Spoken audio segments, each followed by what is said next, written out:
Camilla's lawyer arrived at midnight, stepping into the dimly lit hall with urgency written across his face, but he was already too late.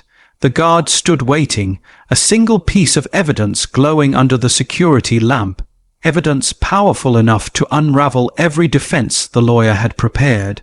For years, whispers surrounded Camilla's involvement, but tonight the truth was no longer a rumor.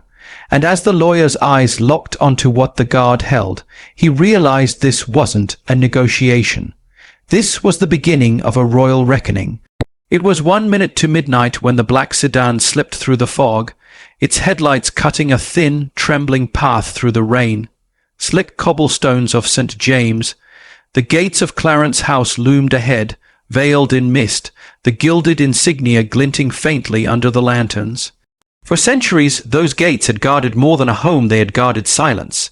But tonight, something different moved through that silence, not ceremony, not duty, but consequence. Inside the car, Sir Adrian Lockwood sat motionless.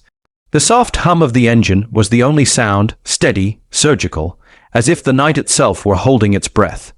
His gloved hands rested on a leather case, a single dossier sealed in crimson wax, its edges still damp from the private secretary's press.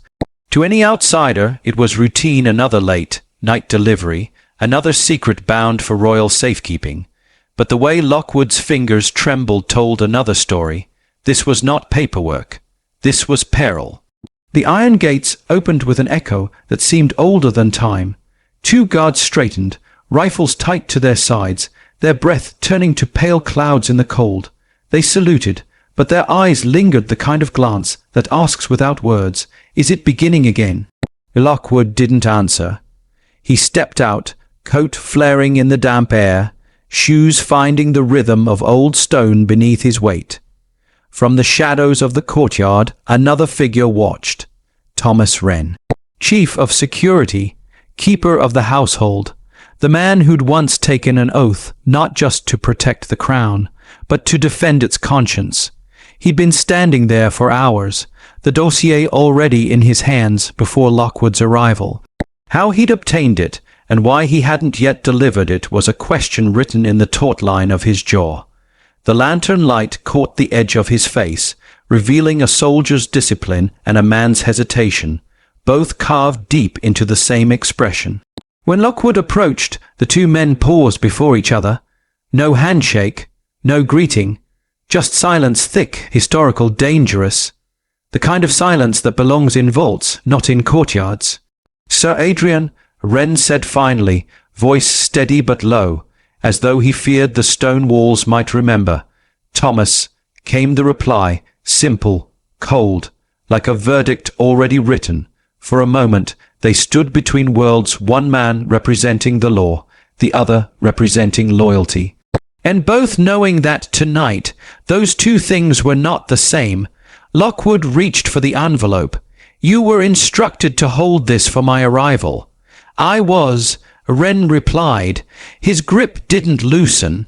"And yet," Lockwood said quietly, "I sense reluctance."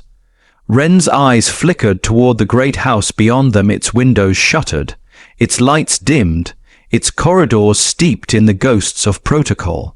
"Reluctance," he murmured, "isn't disobedience. It's awareness." The lawyer studied him, the rain whispering between them. "Awareness of what?" "That this file," Wren said, lifting the sealed dossier ever so slightly, "isn't evidence of wrongdoing, but of something far more delicate. A fracture, one that began long before either of us stood here." Lockwood's face didn't move, but his silence betrayed calculation. "You've read it?" The guard didn't answer immediately. The pause was its own confession. For centuries, Clarence House had been a sanctuary of discretion, the quiet heart of royal machinery. But in that single exchange, under the watch of the old lantern, the chain of command fractured. For the first time in years, a secret meant for the throne passed through hands not entirely loyal to silence.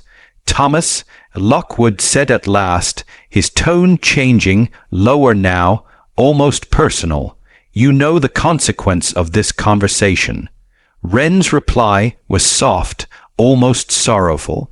"I do, and I know the consequence of not having it. A gust of wind swept through the courtyard, rattling the gate. The flag above the balcony stirred in its sleep. Somewhere inside the house, a clock began to chime midnight, each note echoing like judgment.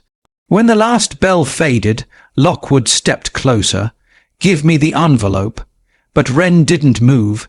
Instead, he drew in a slow breath and spoke with the calm of a man who had already decided his fate. "I've made a copy." Lockwood froze. The world seemed still with him. The rain paused on the edge of the lantern's glow. "You what?" "I made a copy," Wren repeated. "Not for distribution, not for leverage, for accountability. You've compromised a royal document. I've preserved it." Wren corrected, "Because if this file disappears, as many have before it, then so does the truth it carries, and we both know truth doesn't survive long in the corridors of power." The lawyer's face hardened, but beneath the steel was fear not of the guard, but of what that copy represented. A break in the ritual, a deviation in the script that had governed palace life for centuries. "Thomas," he said carefully, "you're a man of service. You understand what happens when command is questioned." "I do," said Wren. "I also understand what happens when conscience isn't." The air between them thickened. For a long moment, neither man spoke. The echo of the chime faded into silence, and only the hiss of rain on the courtyard stones remained. Lockwood's voice softened. "Do you realize what you've done?" "I do," Wren said again, "but I suspect you don't yet realize why." The lawyer's jaw tightened. His eyes flicked briefly toward the sealed windows as though he half expected someone to be watching, listening. "This isn't your burden to carry." "It became mine," Wren replied, "the moment that envelope arrived without a royal seal." Lockwood's gaze sharpened, "And yet it bears the Queen Consort's cipher." "Not her hand," Wren said. "There's a difference." For the first time, something like unease crossed Lockwood's expression. He extended his hand again, his tone sharpening into command. "Give it to me." But Wren stepped back, just enough to remind him that rank and righteousness don't always stand on the same ground. "Sir Adrian," he said quietly, "there's more to this than you've been told. And before I hand it over, I need you to answer one question." Lockwood exhaled sharply through his nose. "You're out of line." "Perhaps," Wren said, "but I'm still standing on it." For a brief second, the two men seemed poised on the edge of history, not as enemies, but as opposing forces of the same machine, each necessary, each burdened. Then came the question, "Why was I given the dossier first?" The words cut through the mist like a blade. Lockwood blinked too quickly for a man used to control. "Because you are chief of security." "No," said Wren, voice steady. "Because someone wanted me to see it before you did." The lawyer said nothing. His silence spoke louder than any denial could. Wren watched him, and in that stillness he knew. This wasn't just a matter of protocol. It was a matter of trust, and someone, somewhere within the palace, no longer trusted the palace itself. The fog thickened, the lantern flickered, a car engine hummed faintly in the distance, or perhaps it was just the night exhaling. Wren handed him the envelope at last, but the gesture wasn't submission. It was a message. Lockwood took it with trembling precision, his eyes never leaving the guards. "This never happened." Wren nodded slowly. "Then let's both hope history agrees." The lawyer turned, coat swaying in the cold, and strode toward the grand steps of Clarence House. Each footfall echoed off the walls, steady, deliberate, carrying the weight of authority.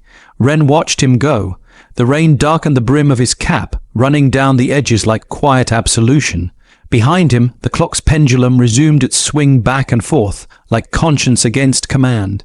And in that rhythm, Thomas Wren understood. The night had not just delivered a secret, it had awakened one.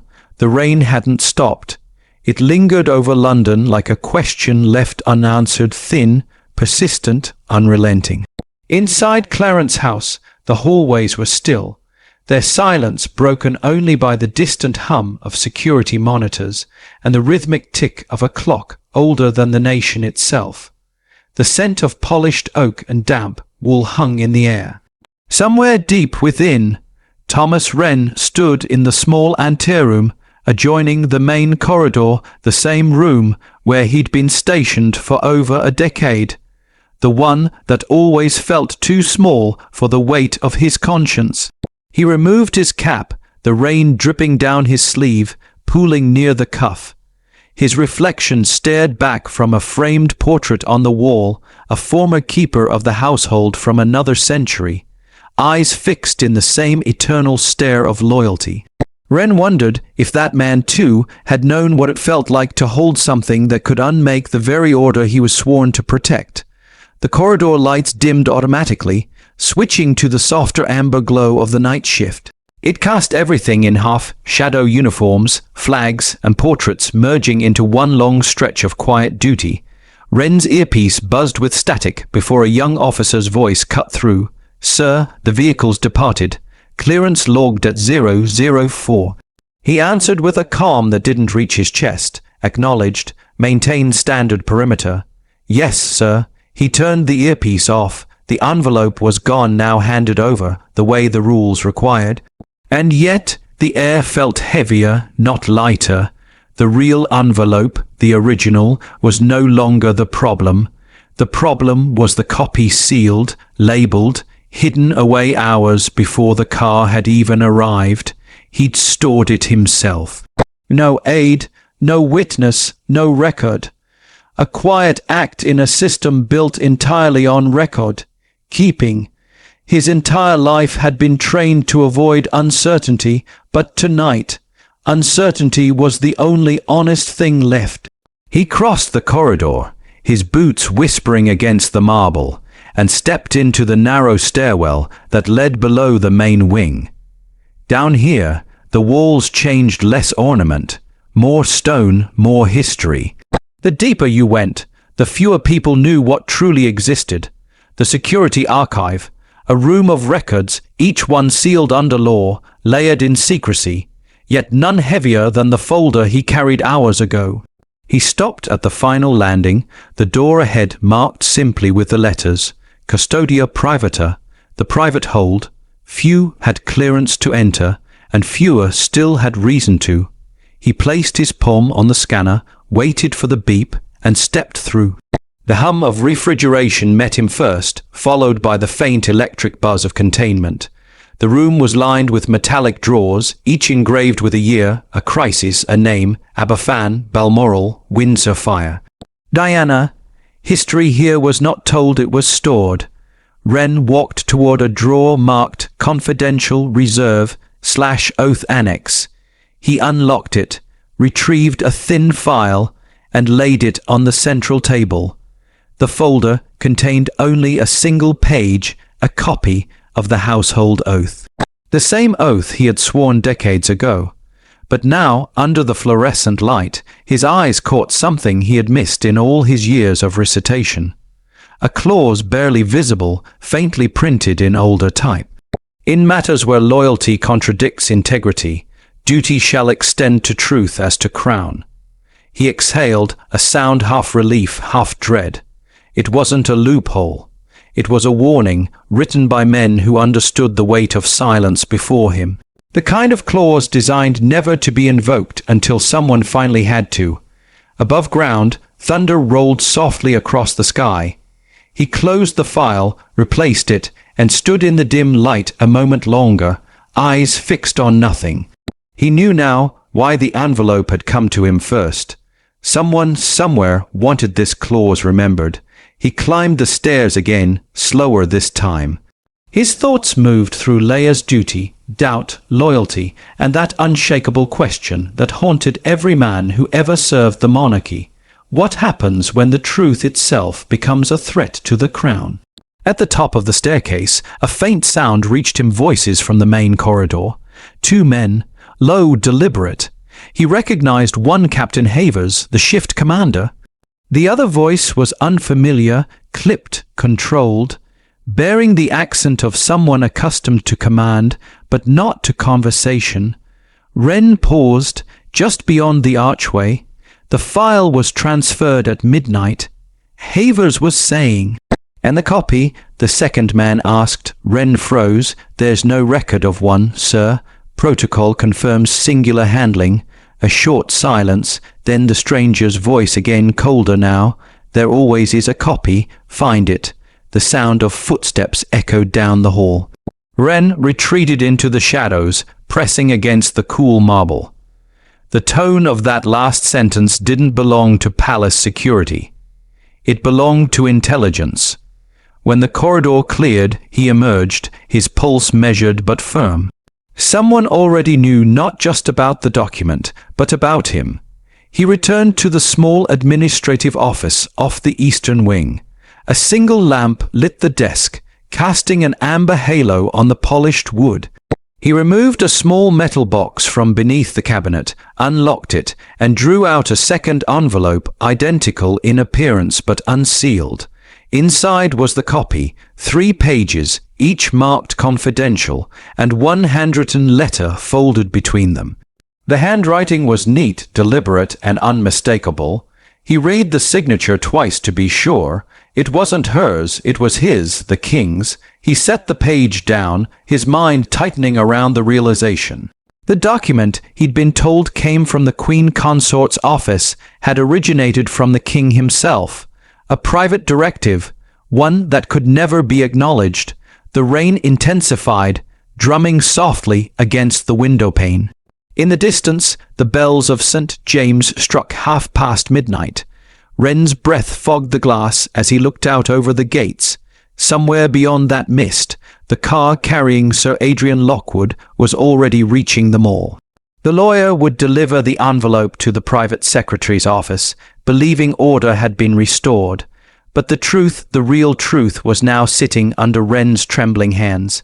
He pressed the pages flat, eyes scanning each word. There was no accusation, no legal matter, no scandal.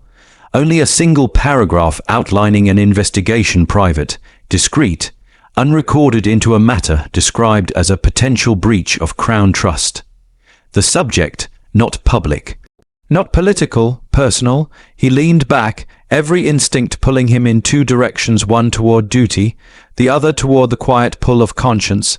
Then a sound, 3 sharp knocks against the outer door. Not loud, controlled, a pattern only known to those within the inner circle. He stood, pocketing the copied document. His hand rested on the doorknob for a moment, then turned.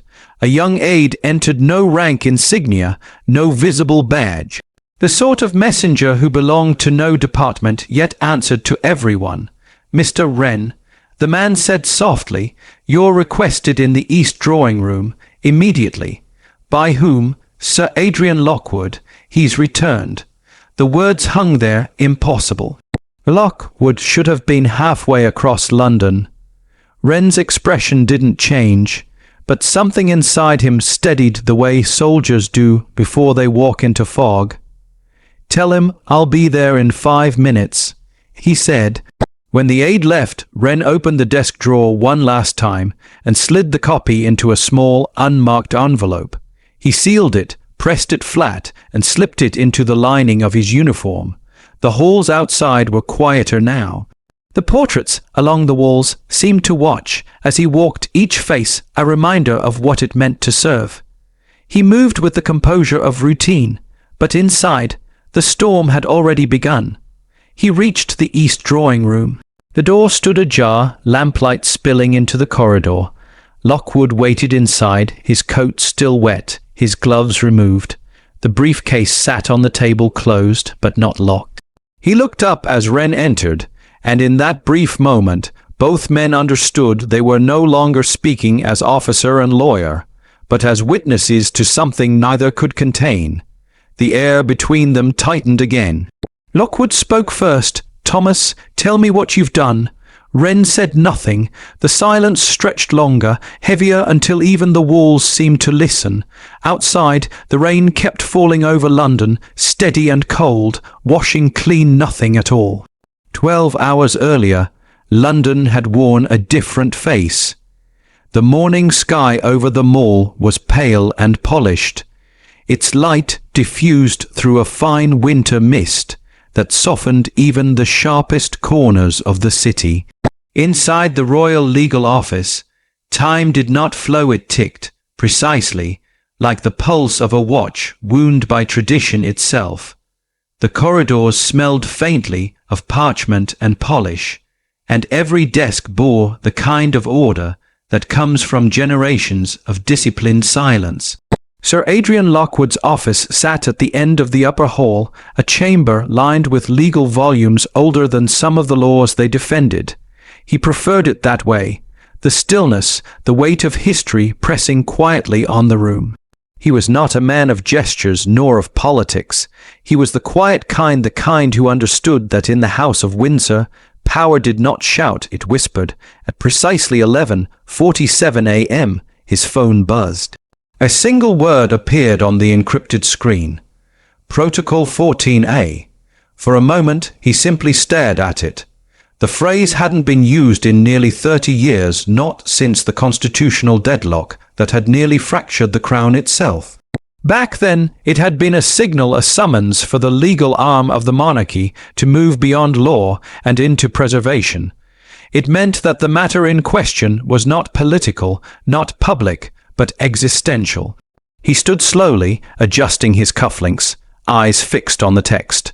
Protocol 14A was not supposed to exist anymore, but the fact that it had resurfaced could only mean one thing. Someone inside the palace believed the monarchy was in danger not from scandal, but from within. Lockwood crossed the office, unlocked a drawer, and removed a small leather-bound folder marked Private Directives. Inside, each document bore an ornate cipher and a date. He flipped through until he found the old notation, 14, a discretionary review/royal trust. The last entry was 1994. The initials beneath it belonged to a man long dead. He closed the folder, slipped it into his case, and turned toward the window. Below, the city went on in perfect ignorance, buses gliding past the gates. Tourists lifting their cameras toward Buckingham's facade. None of them would ever know that behind one of those windows the machinery of monarchy was preparing to move. A knock came at the door. "Enter," he said. His assistant, Miss Harper, stepped in. Neat, precise, everything in her posture suggesting efficiency carved from habit. "Sir Adrian, message from the private secretary's office." She extended an envelope, heavy paper, gold-embossed crest, the seal broken only at his discretion. He took it carefully, by hand. "Yes, sir, from the palace." He turned the envelope over. The seal bore not the king's insignia, but the queen consort's cipher, interlaced initials under a crown. That alone was unusual. Matters of state rarely bore her direct mark. He broke the seal, unfolded the single page within. The handwriting was elegant, but the words were curt. "Immediate assembly under private code, 14A Clarence House. Midnight. Legal discretion required. Trust remains within the household. Below, no signature, only the queen consort's cipher." He read it twice, then a third time. Each repetition pulled him deeper into unease. Midnight meetings were not unheard of in royal circles, but this one felt different, not arranged, but activated, as though someone had pressed a button long buried under the weight of ceremony. "Shall I prepare the car, sir?" Harper asked quietly. "Not yet," he said, "not until I know what I'm walking into." He reached for his secure line, dialed an extension known only to a handful of men still living. The other end clicked, then a measured voice answered. "Lord Simmons, Adrian Lockwood," he said. "I've just received a coded summons 14A." A pause, then a sigh. "I thought they buried that code after Balmoral." "So did I," said Lockwood. "But apparently it's been resurrected." Simmons hesitated, his tone darkening. "Be careful, Adrian. 14 isn't about legality, it's about survival." The line went dead. Lockwood replaced the receiver, his mind running through old files, forgotten precedents, whispers of constitutional panic, and sealed archives. Outside, the bells of St. James began their mid-day toll, each note landing like a countdown. That same morning, across the palace compound, Thomas Wren was already at work. The household guard moved with their usual discipline, boots striking marble in perfect rhythm. But Wren's attention was elsewhere, fixed on the small parchment envelope that had arrived under his name that dawn. He'd opened it privately, before inspection hours. Inside, a single parchment leaf, no signature, only a line in bold script. Refer to clause 17 of the household oath. He had nearly forgotten such a clause existed. The oath, centuries old, was mostly ceremonial now, its words recited once in a lifetime and remembered only in fragments. But something about the message compelled him. He descended into the archival wing, where the original manuscripts of the oath were kept under preservation glass. There, beneath the faded ink and royal insignia, he found it. Clause Roman 17. Where misconduct within the household shall threaten the moral fabric of the crown, the keeper of the household is empowered to retain, report, and preserve evidence in confidence of the sovereign's proxy. He read it again. Retain, report, preserve. The phrase struck him with quiet violence. It was a buried directive, a forgotten safeguard against internal corruption. In theory, it granted the chief of security an extraordinary power to hold and document royal misdeeds if they endangered the throne itself. It had not been invoked in over a century. He leaned against the glass case, the chill of it seeping through his gloves.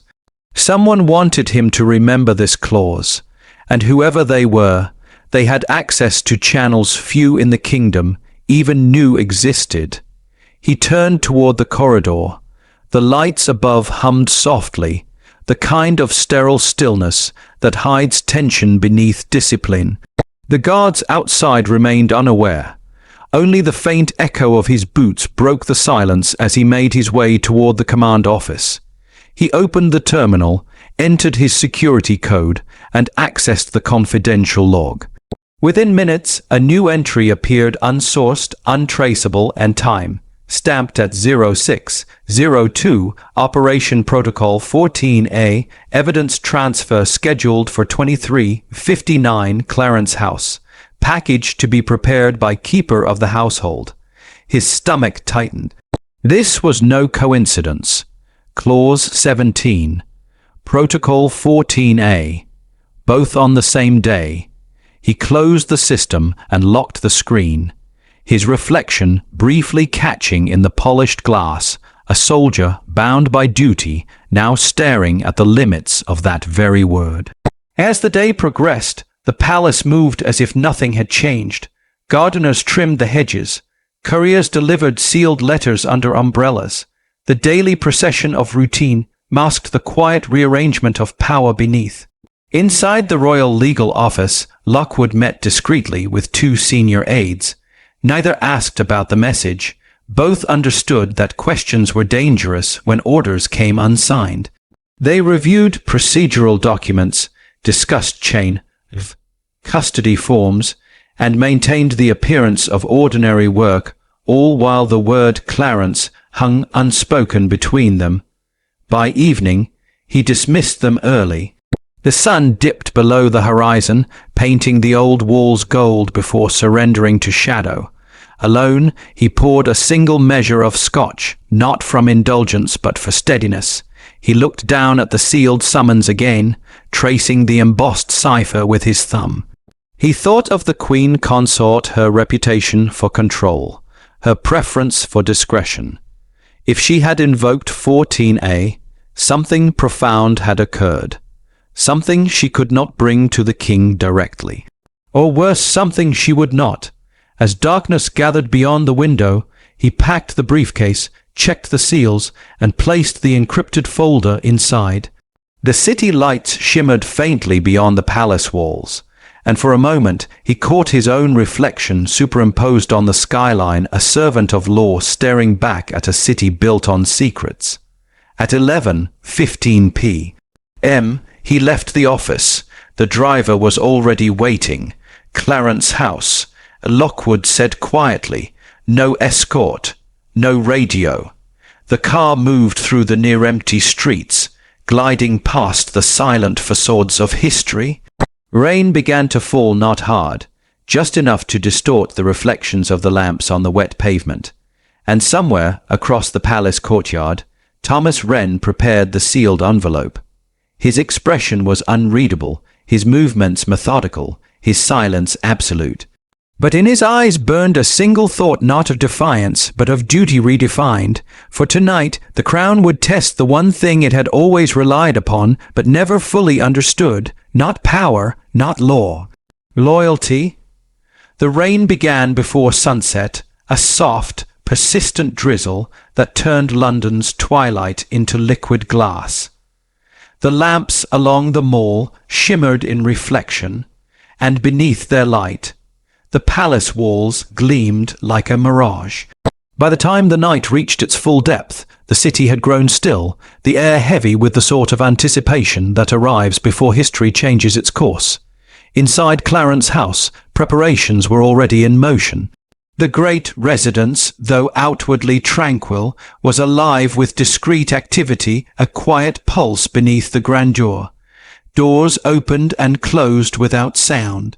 Servants moved through corridors they'd walked 1,000 times, though tonight each footstep seemed hesitant, each glance aware that something unprecedented was about to unfold. In the eastern wing, Thomas Wren moved like a shadow among them. His uniform was immaculate, his posture unbroken, but inside, his thoughts moved with a precision that bordered on unease. Every order given, every corridor cleared, he executed it all perfectly. Yet his mind stayed fixed on the envelope resting on his desk, sealed under wax and placed beside a copy only he knew existed. He had read enough to understand its gravity not in content, but in implication. The file's cover sheet bore no department name, no official code, no archival reference. It was a ghost document, born in secrecy, existing only in the memory of those who had touched it. And tonight, that number had grown by one. From his post near the main hall, he watched as the preparations continued. The Queen Consort would not be present, at least not publicly. The meeting, he'd been told, was procedural, though no one could name the procedure. The Royal Legal Office had dispatched its envoy, Sir Adrian Lockwood, and a handful of senior aides from the private secretary's staff were already assembling in the drawing room. At 11:30, Wren gave the command to lock down the estate perimeter. Guards were repositioned at the courtyard, motion sensors rechecked, cameras recalibrated. No one was to enter or exit without his clearance. By 11:45, the silence was complete. The house seemed to hold its breath. Wren stood by the south window, hands behind his back, watching the faint beam of approaching headlights cut through the mist. The black sedan glided through the gates exactly on time, no earlier, no later. He had expected that. He had also expected the man inside. Sir Adrian Lockwood stepped out into the rain, his face half lit by the lanterns. He paused beneath the eaves, removing his gloves with careful deliberation, before handing his briefcase to the attendant who approached. The sight stirred something old in Wren, a soldier's instinct for rank, a quiet recognition of another man carrying invisible weight. But beneath that, a second thought whispered, what if the weight is not his to carry? Lockwood entered without ceremony, the click of his shoes on marble echoing through the main corridor. His expression was unreadable, though his eyes flicked briefly toward Wren as he passed. Chief Wren, he said, almost in greeting, but not quite. Sir Adrian, Wren returned, we've secured the perimeter. The east wing has been cleared for your meeting. Thank you, came the reply, perfunctory, measured, professional. But when their eyes met, a faint question lingered, not of trust, but of knowledge. Lockwood could sense it. Wren had seen something. They walked together toward the east drawing room. Neither spoke. The sound of rain on the window panes filled the silence between them. Inside, 3 men waited: the private secretary, the palace comptroller, and a senior official from the royal archives. Each stood apart, their faces pale under the chandelier's light.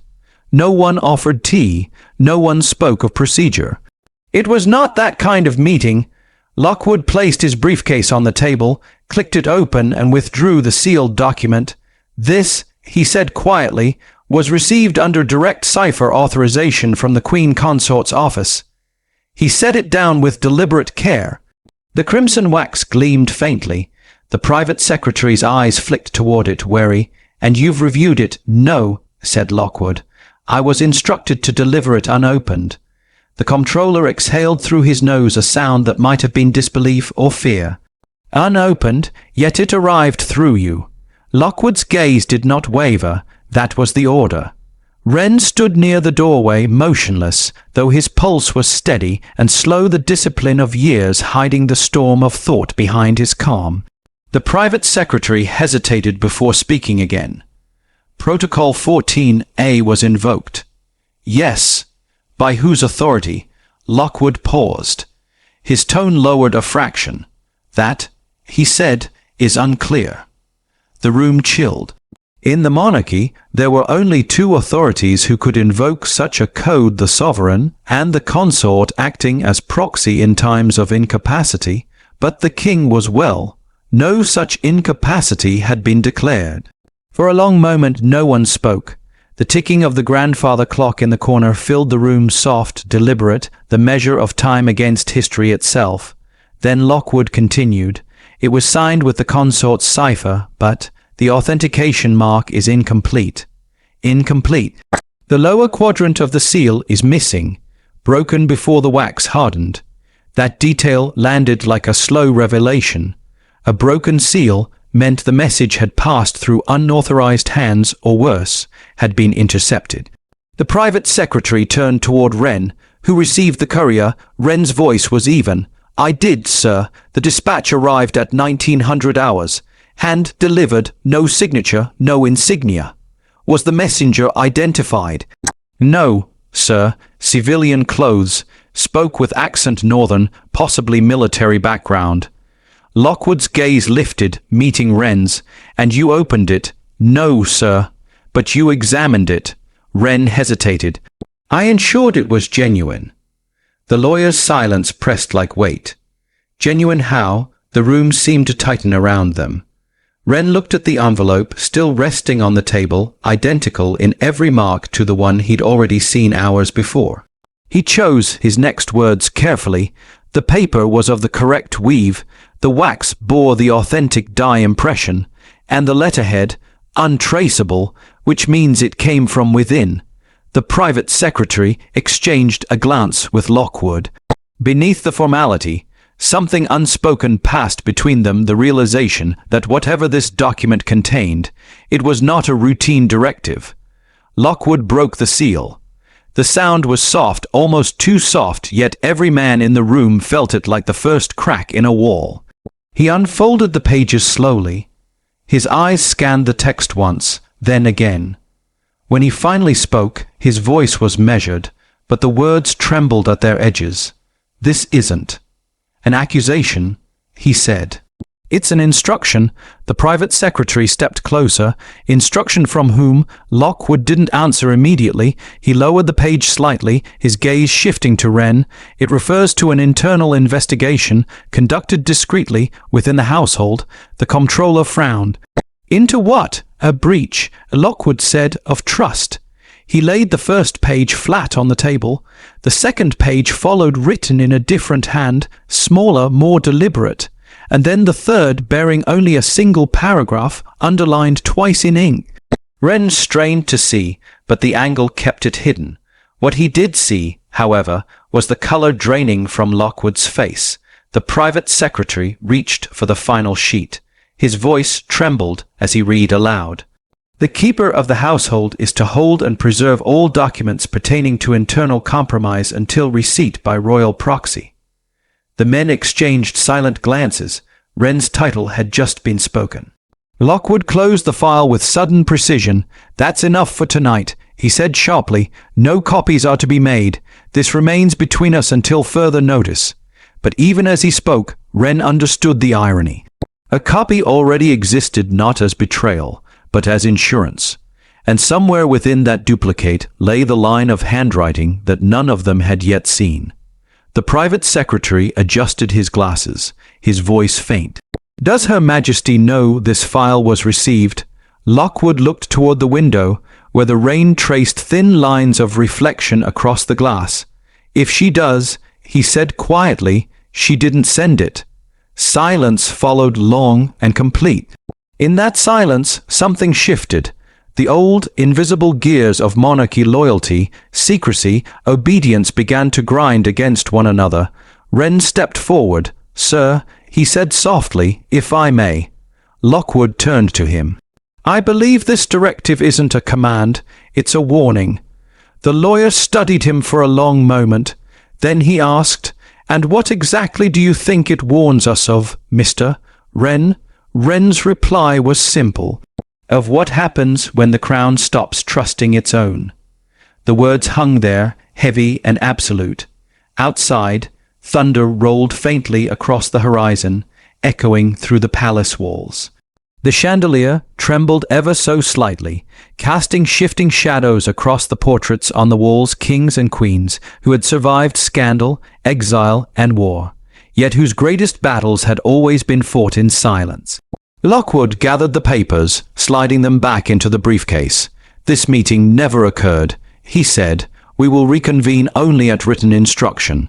Each man nodded, more out of fear than agreement. As they dispersed, Wren remained by the doorway, watching the lawyer close the case. For a brief instant, their eyes met again, and in that quiet exchange, Lockwood seemed to recognize something unspoken. The guard knew more than he should, and the lawyer was now bound to pretend he didn't. When the door closed and the others had gone, Wren lingered in the hall. The rain outside intensified, drumming softly against the ancient glass. The clock in the corridor struck once, then fell silent again. He reached into his uniform pocket, feeling the faint outline of the unmarked envelope, the copy. It was still there, warm from his body heat, sealed against the world. He exhaled slowly, turned toward the courtyard, and began the long walk back to the guardhouse. Behind him, in the east drawing room, the table stood empty save for one small remnant of wax left clinging to the blotter, a fragment of crimson seal broken before its time.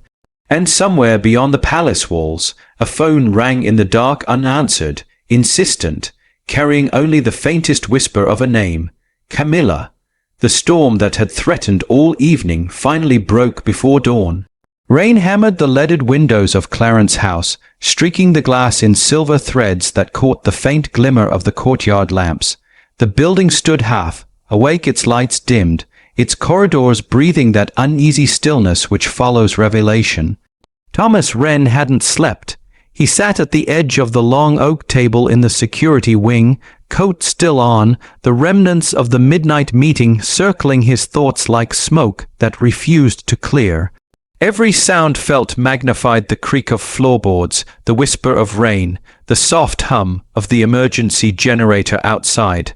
The dossier was gone now, sealed back into Lockwood's briefcase, but its presence still haunted the room. The words he'd overheard, breach of trust, keeper of the household, preserve and retain, had become an echo chamber in his head.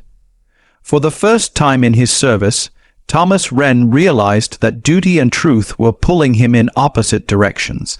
He rose, slow and deliberate, and crossed to the window.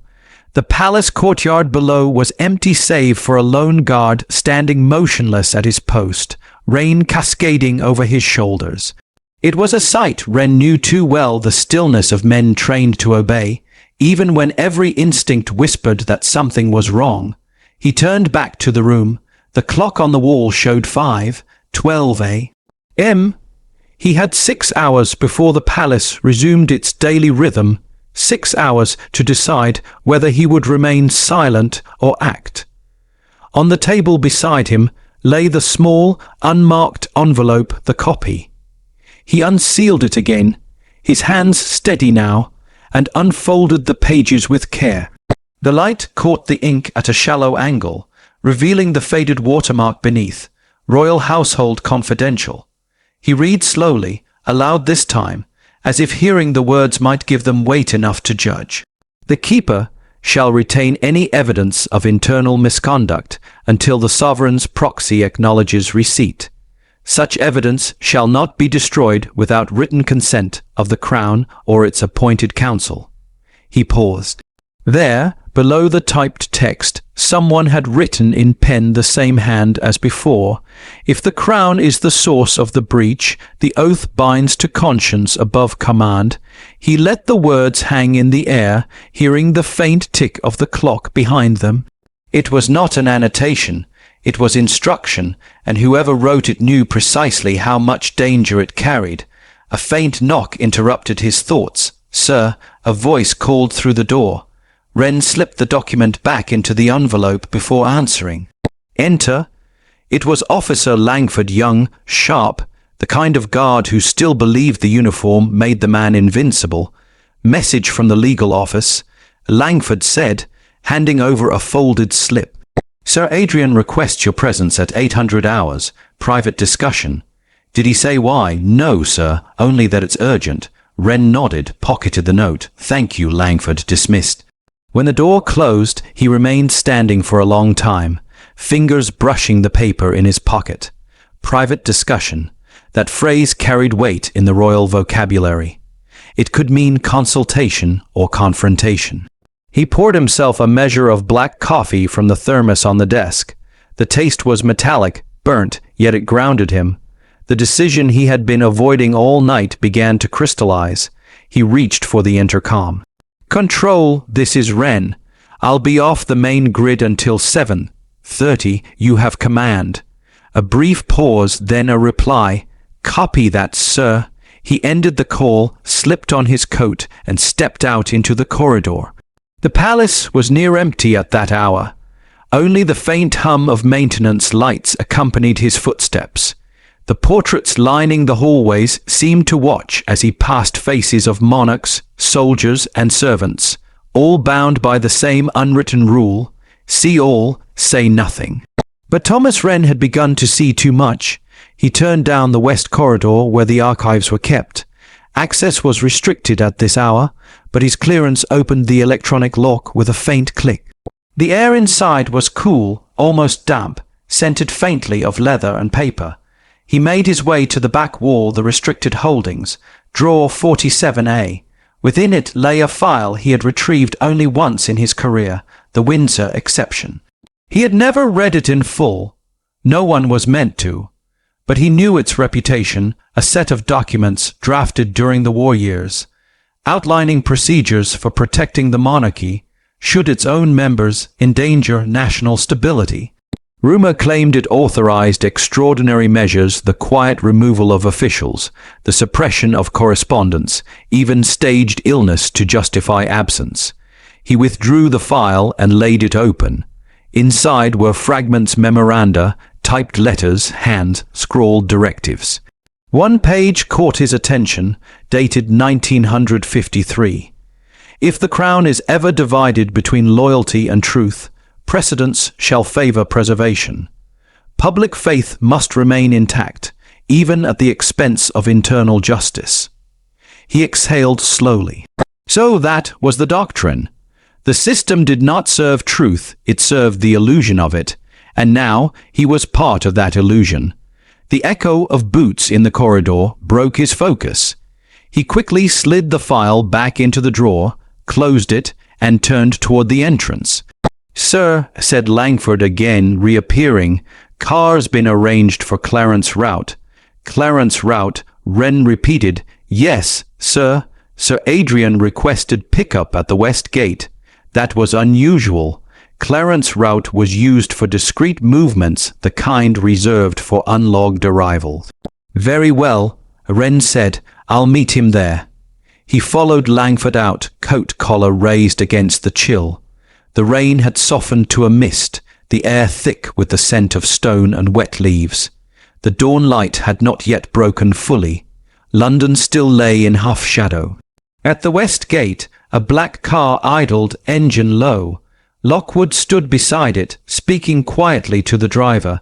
He looked older than he had the night before, not in years, but in wear. When he saw Wren approach, he dismissed the driver and motioned for privacy. "Chief Wren," he said, voice calm but brittle, "we need to talk." "I gathered as much." Inside, Lockwood said, opening the car door. They sat opposite each other in the back seat. The hum of the engine filled the silence. Lockwood clasped his hands, studying the guard across from him. "You made a copy?" Wren didn't answer. "I'm not here to accuse," Lockwood continued. "I'm here because I need to know where it is." For the first time, Wren met his eyes. "Why?" "Because," Lockwood said, "someone is asking questions that shouldn't be asked. Questions about last night, about you." The words sank like weight into the confined air. "Who?" Lockwood hesitated. "The private secretary's assistant, and someone higher." "Higher, yes, much higher." They sat in silence for a long moment, the hum of the rain muffling everything else. "Sir Adrian," Wren said finally, "you're the legal custodian of that file. Why involve me at all?" "Because," Lockwood replied, "I think you're the only one left who hasn't decided which side he's on." Wren studied him. "And which side are you on?" Lockwood gave a faint, humorless smile. "I'm still trying to remember what side that used to be." He opened the briefcase beside him, pulled out a smaller folder, and slid it across the seat. "You need to see this." Wren hesitated before taking it. Inside were photocopies, pages of correspondence, each stamped private and confidential. The top letter bore a date from 3 weeks earlier. It was addressed to the Queen Consort. "Your Majesty, the matter regarding household funds and private allocations has reached complication. The Comptroller insists disclosure would breach the sovereign's discretion. I urge restraint until we can verify the nature of the transfer. Loyalty, as ever, remains our defense." It was signed A.L. Adrian Lockwood. Wren looked up. "You wrote this?" "Yes, and it was intercepted, copied, then returned to me anonymously." Wren felt the cold creep under his collar, which means someone is monitoring internal correspondence. "Exactly," said Lockwood. "And not just correspondence, communications, movements, even access logs." He leaned forward. "Whoever orchestrated this summons, whoever used the Queen Consort's cipher, they're already inside the system." Wren's breath steadied. "Then the real question," he said slowly, "is whether they're serving her, or protecting her from something worse." Lockwood looked away, rain tracing down the glass. "That's what I intend to find out. But I can't do it without that copy." The words hung in the air like the moment before confession. Wren said nothing. He didn't need to. The silence itself was answer enough. Lockwood sighed. "You've already hidden it, haven't you?" Wren nodded once. "Then, for both our sakes," Lockwood said, "pray no one else finds it first." The car fell silent. Only the rain spoke now, soft and unending. Somewhere within the palace walls, a clock began to chime 6. And as its final note faded, Thomas Wren understood. The truth was no longer a matter of evidence. It was a matter of survival. By the time the car pulled away from Clarence House, dawn had thinned the sky to a colorless gray. The rain had softened into mist, hovering over the palace lawns like a veil. Inside the vehicle, neither man spoke. The city passed outside in blurred silence, monuments, bridges, the ghosts of power standing still as the world moved around them. Lockwood's hands rested on the briefcase. Wren watched the faint tremor in the lawyer's fingers. "You haven't slept either," Wren said quietly. "Sleep," Lockwood murmured almost to himself. "I've spent my career keeping the monarchy asleep. Awake, it's far more dangerous." The remark was bitter, but not cynical. It carried the weary knowledge of a man who had seen the cost of discretion too often to mistake it for loyalty. They reached the lower offices of the Royal Legal Secretariat just after 7. Security was light, a single gatekeeper, bleary-eyed and obedient. Lockwood flashed his credentials, the guard nodded, and the gate opened without a word.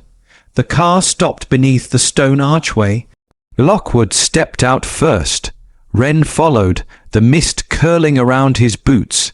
Inside, the corridors were sterile, humming faintly with the sound of fluorescent lights.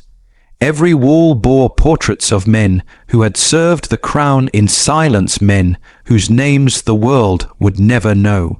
Lockwood led the way down a narrow hall to his private chamber. He shut the door behind them and drew the blinds. The room was smaller than Wren expected, lined with files, legal codices, and one large desk cluttered with correspondence. On the far wall hung a single framed motto in faded ink, Fiat Justitia Ruat Caelum, let justice be done though the heavens fall. Wren stared at it for a long moment, a brave choice of decor for a man who works in secrecy. Lockwood gave a tired half-smile. We all need something to remind us what the law used to mean. He sat, unlatched the briefcase, and withdrew the original dossier. The crimson seal had been broken the night before. The pages were still faintly creased, edges dampened by the humidity. I reviewed it again before dawn, he said, his voice dropping to a measured calm. There's more beneath the surface than either of us understood. Someone within the private office has been authorizing correspondence under the consort's cipher, not just this directive, but several over the last month. Wren frowned. For what purpose? Lockwood tapped a page with his index finger. Transfers, meetings, confidential memoranda. But every one of them leads back to the same internal code Windsor clause. Exception B. The phrase struck Wren like a chord he had heard before but couldn't place. That's from the old security doctrine, he said slowly. The clause invoked only when royal authority is used to protect the sovereign from himself. Exactly, said Lockwood. And yet there's no formal invocation. It's being referenced without record, without clearance. Someone's using it as a shadow justification for actions the palace can't acknowledge. He leaned back, exhaling. The file we received last night. It wasn't an order, it was a shield, a way to justify decisions already taken. Wren's voice hardened. Decisions like what? Lockwood opened another folder, asset movements, communications intercepts, and he hesitated, lowering his tone, surveillance. The word hung heavy. Wren's jaw tightened. Surveillance of whom? Lockwood met his eyes. Of Her Majesty. Silence filled the room like fog. Even the hum of the lights seemed to fade. That's impossible, Wren said at last. No one authorizes observation of the consort. No one, Lockwood agreed, unless they believe she's the one orchestrating it. The thought cut clean through the lawyer's calm and through Wren's composure. The implications stretched far beyond palace gossip or procedural intrigue. If the Queen Consort was being watched, it meant someone inside the monarchy feared her or what she might reveal. Wren's hand tightened on the arm of the chair. You're saying this entire operation, the summons, the envelope, the meeting was designed to see who would act? Yes, Lockwood replied, and we acted. He rose, pacing slowly toward the window. We've been placed, Thomas, both of us. You as the keeper, me as the instrument.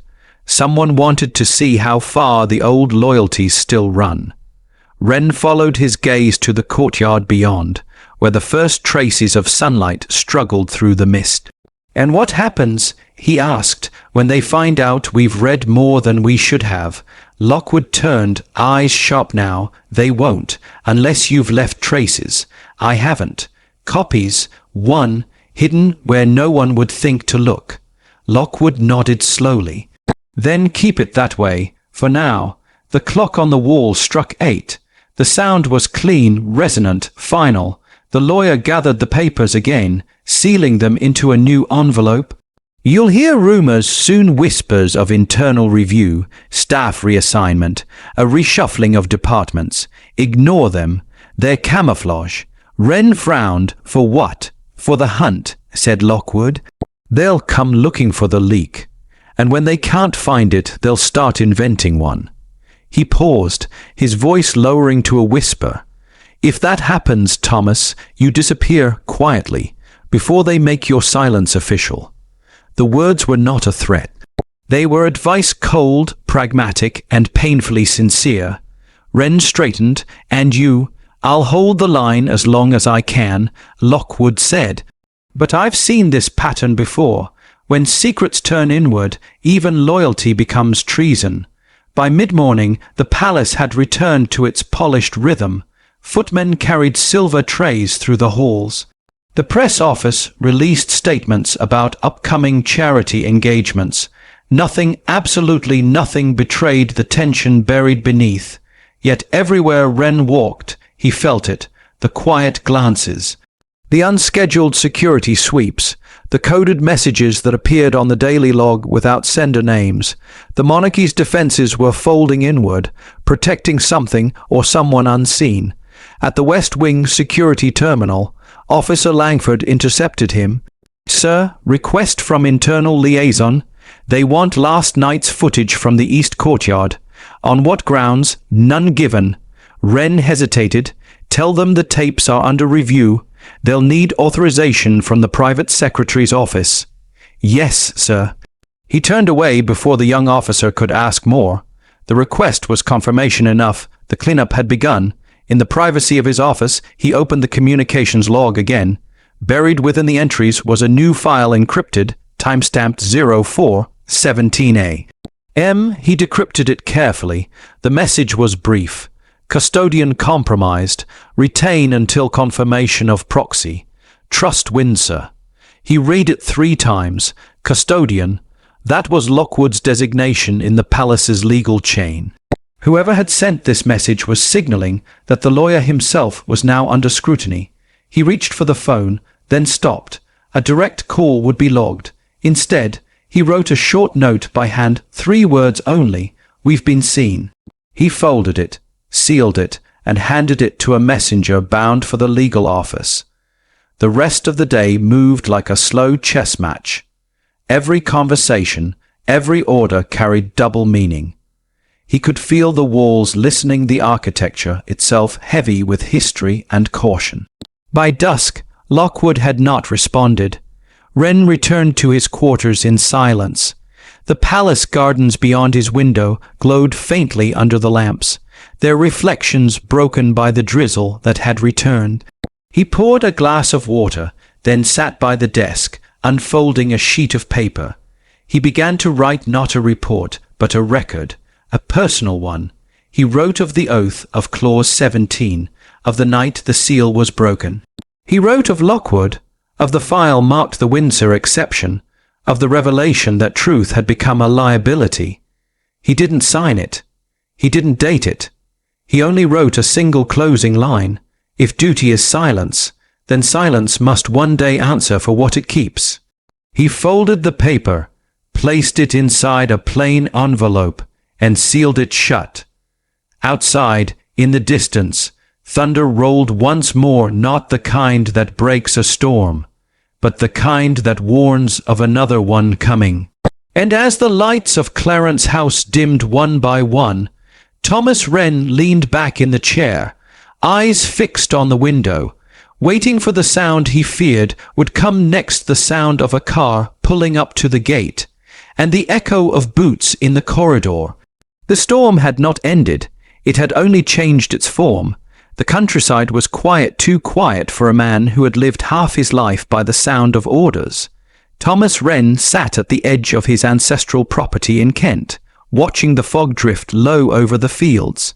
It was early evening, the kind of dim English dusk that blurred the line between day and night, between what is done and what is remembered. The house behind him stood in silence, its windows shuttered, the gravel drive untouched by visitors. He hadn't been back here in years, not since before the uniform, before the oaths, before the weight of the crown had settled over his life like a second skin. But now the world he had served so faithfully seemed very far away, the polished corridors, the marble floors, the echo of boots that once meant certainty. He reached into his coat pocket and drew out a small recorder. The same kind he used during debriefs, the kind designed to capture truth without interpretation. It felt heavier than it should. He set it on the wooden table beside him, next to a single candle and an empty glass. For hours he had rehearsed what he would say. For hours he had failed.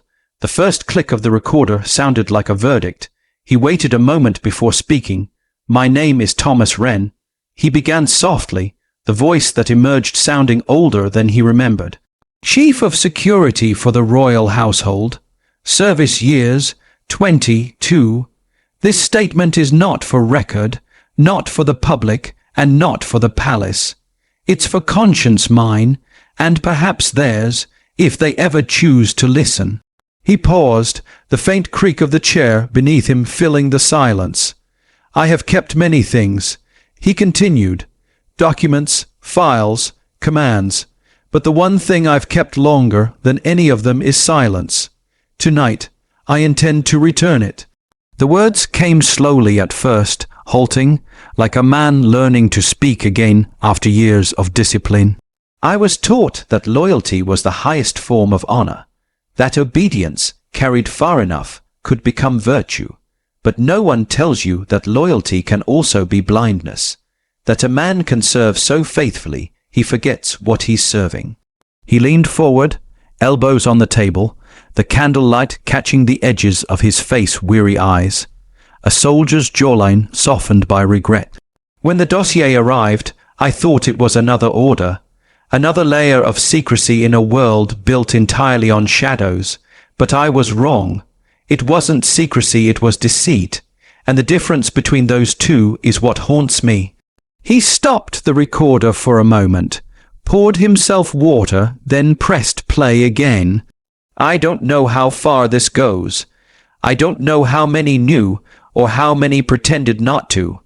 But I do know this: someone within that house is willing to sacrifice the truth to preserve the illusion of control. And someone else has been trying, quietly, to fight that." He glanced toward the window. The fog had thickened, wrapping the fields in grey. Somewhere in the distance, the faint hum of a car echoed, distant, harmless, yet somehow intrusive. He dismissed it, though the sound lodged itself at the back of his mind. He leaned closer to the microphone. Sir Adrian Lockwood, the lawyer, he tried to help. Or perhaps he tried to contain it. I'm still not sure which, but he's gone now, reassigned, silenced, or worse. The messages stopped 3 days ago. His voice broke slightly. "He told me once that truth has a sound, that when it's spoken aloud in a place built on secrecy, the walls themselves react, they creak, they shift, they resist. I didn't believe him then, I do now." The candle flickered, its flame bending under an unseen draft. Wren exhaled, long and slow. "This isn't rebellion," he said quietly. "It's remembrance. The crown survives because men like me are willing to forget. But memory is beginning to return, and once it does, it doesn't forgive easily." He stopped the recording again, turned it over in his hands. His reflection wavered in the metal surface, half soldier, half ghost. He rose from the table, pacing toward the window. The fog had crept closer now, swallowing the hedgerows, the lane, the world beyond. The sound of the car came again, nearer this time, definite. Headlights flickered through the mist, faint but deliberate. He stayed still, watching. No other houses lined this road. No one should be here. After a moment, he stepped back to the table and resumed the recording. His tone was quieter now, the rhythm of a man aware that time was shortening. "If anyone ever hears this," he said, "know that I didn't act out of anger, only duty, the kind they never wrote into the oath, the kind that asks whether serving the crown means protecting its honor or protecting its truth. I chose the latter. God help me, I chose wrong in their eyes, but right in mine." He swallowed hard, the words catching like stones in his throat. "There's a copy, a single copy. It contains everything: the directive, the annotations, the proof that what they called breach of trust was something else entirely. It was protection. The queen consort wasn't defying the crown, she was shielding it. The scandal they feared was never hers, it was the king's. The recorder caught a faint intake of breath, a moment's hesitation, the sound of a man realizing the danger in what he had just spoken aloud. He continued anyway. They used her name to mask an internal purge, to remove anyone who questioned the Windsor exception. Lockwood discovered that the clause wasn't meant to preserve the monarchy, it was meant to preserve those who controlled it. He leaned closer. His voice dropped to a whisper. If they find this recording, it ends here. If they don't, if somehow this reaches someone who still believes in duty without deception, then perhaps the truth will outlive the silence. He pressed stop. The small click seemed to echo through the room. For a long while he sat motionless, staring at the recorder. Then, methodically, he slipped it into a plain envelope, sealed it, and wrote only 2 words across the front: for His Majesty. He stood, adjusted his coat, and walked to the study at the far end of the hall. Inside, the light was dim, filtered through the drawn curtains. Shelves lined the walls, filled with old service medals, family photographs, and relics from his years in uniform fragments of a life defined by order.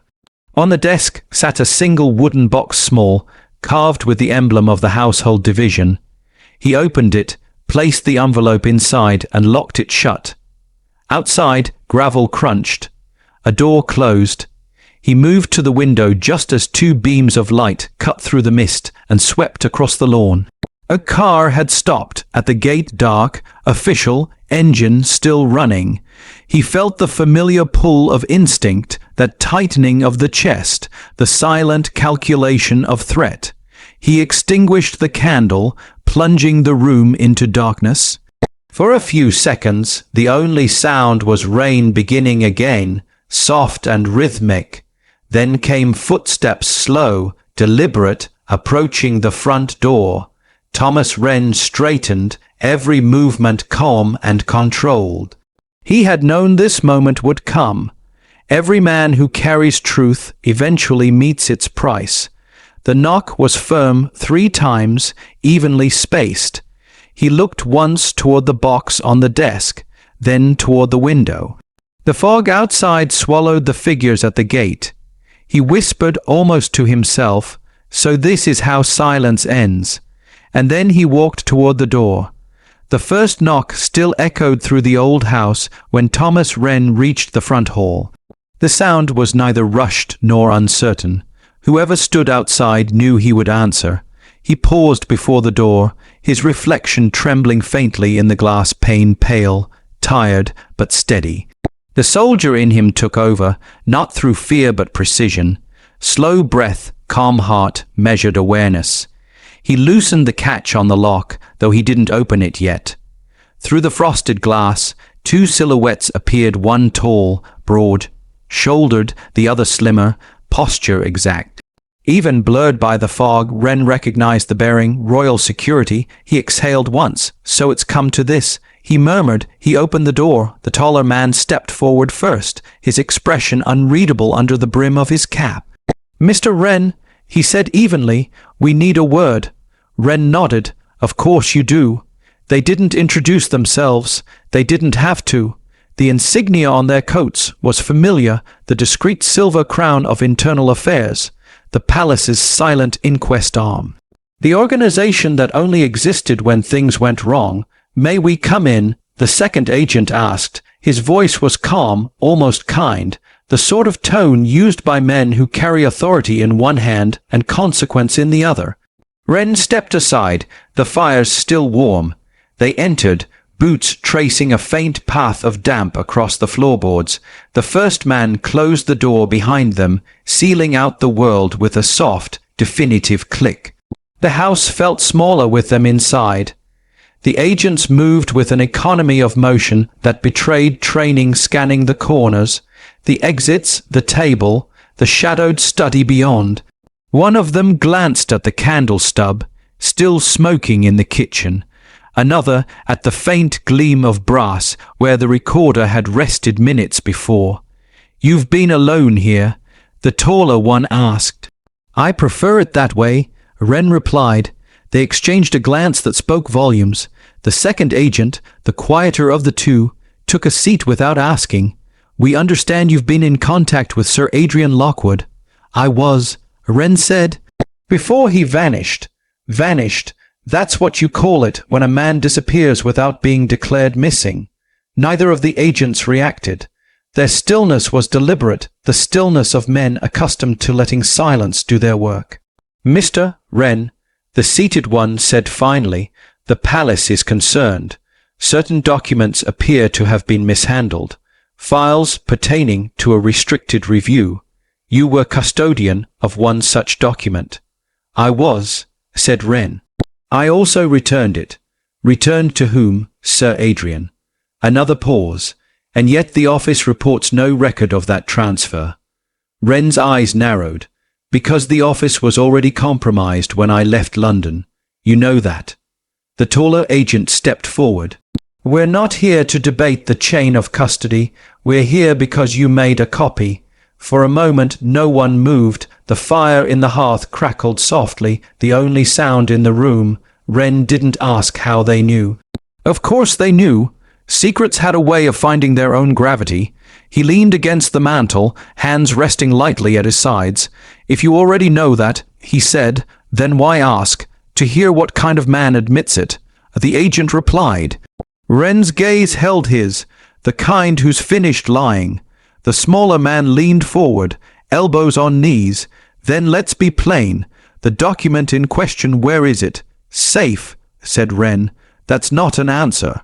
"It's the only one you'll get." The taller agent's expression hardened. "Mr. Wren, this isn't a matter of pride. This is national security." "No," Wren said quietly, "it's institutional fear." The words struck like a spark on dry air. Both men straightened slightly, not out of offense, but awareness. The seated agent rose slowly. "You've served long enough to know what defiance looks like from the outside. It never ends well. And yet it always begins the same way," Wren said, with someone asking why. The tension settled between them like smoke. The taller man took a step closer. "We can do this the easy way, Chief Wren. You come with us, you hand over the copy, and this ends quietly. And the hard way," the agent's voice barely changed, "you don't." Wren studied him, the careful stance, the weight evenly balanced, the faint bulge beneath the coat where a service pistol rested. He'd been on the other side of this conversation before. It was always the same script, just different uniforms. "I won't resist," he said. "There's no need for dramatics, but the file stays where it is. You're not in a position to negotiate." "I'm not negotiating," Wren replied. "I'm informing." The smaller agent circled the room slowly, eyes scanning the bookshelves, the desk, the wooden box. His hand brushed it once, casually, as though testing its weight.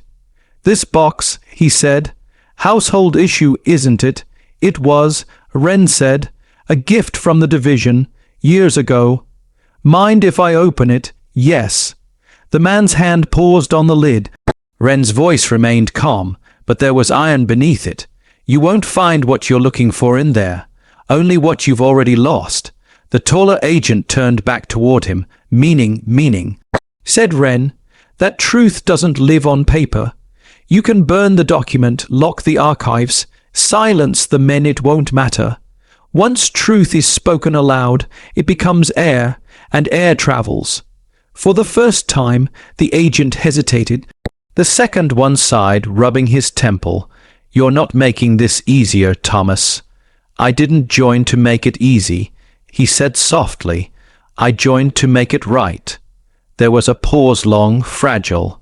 Rain tapped against the window panes, slow and patient. Clock on the mantel ticked toward the hour. Then, quietly, the taller agent said, "Where's the recording?" Wren didn't move. "Mr. Wren," he repeated, voice lower now, "the recorder, you've made a statement." Wren smiled faintly, not mockery, but something close to pity. It's safe too. Where? Close enough to find, far enough to fear. The agent took a step forward, tone hardening. Don't make us search this place. Search it, Wren said. You'll find nothing but echoes. The man's patience thinned. You're obstructing a royal inquiry. No, Wren said almost tenderly, I'm preserving its soul. The smaller agent placed a hand on his partner's arm, stopping him. He turned to Wren, voice quieter now, almost weary. Thomas, listen, none of this will change the crown. It's bigger than all of us. I know, Wren replied. That's why it mustn't rot from within. The agent met his eyes for a long time, then looked away. You were always one of the loyal ones, he said. It's a shame you forgot what loyalty means. Wren shook his head. No, I remembered. You just redefined it. The words landed softly, without anger, but with the finality of a closing door. The taller agent exhaled sharply. Enough, we're done here. He signaled to his partner. Together they moved toward the entrance. The smaller one lingered a moment longer, looking back, perhaps out of respect, perhaps out of hesitation. As they stepped into the fog, Wren called after them. If you're asked what you found here, tell them this: you found a man who finally stopped lying. The door closed behind them. The sound of the engine faded down the lane, swallowed by the mist. Wren stood in the quiet, the echo of their departure dissolving into the creak of the old house.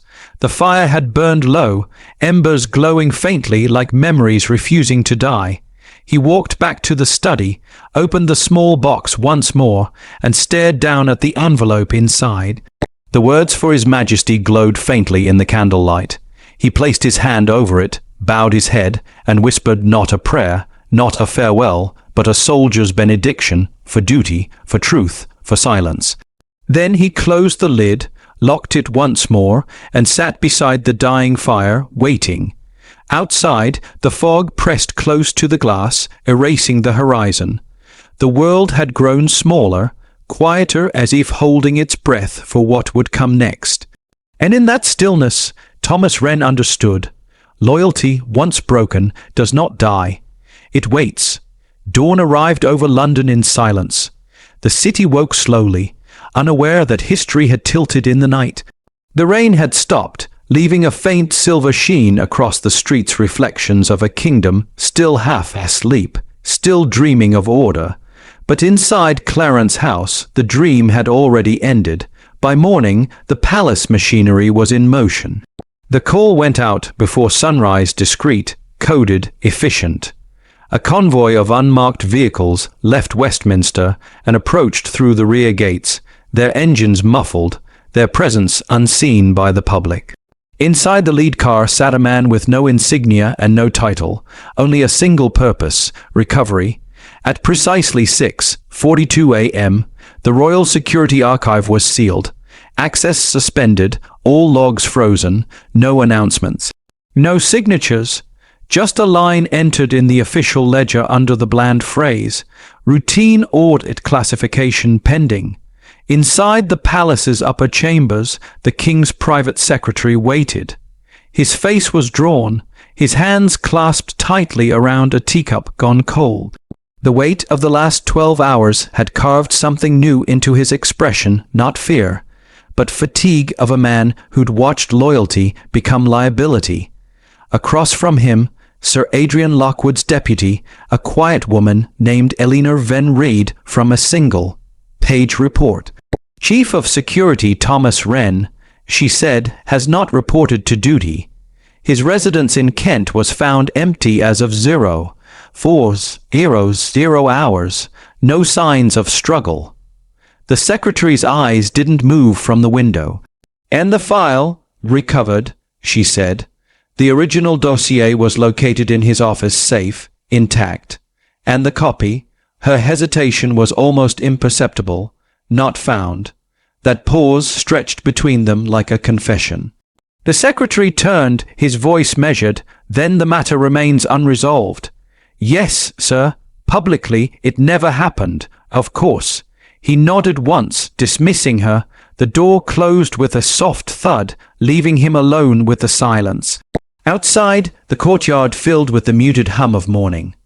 The palace flag hung limp against the pale sky.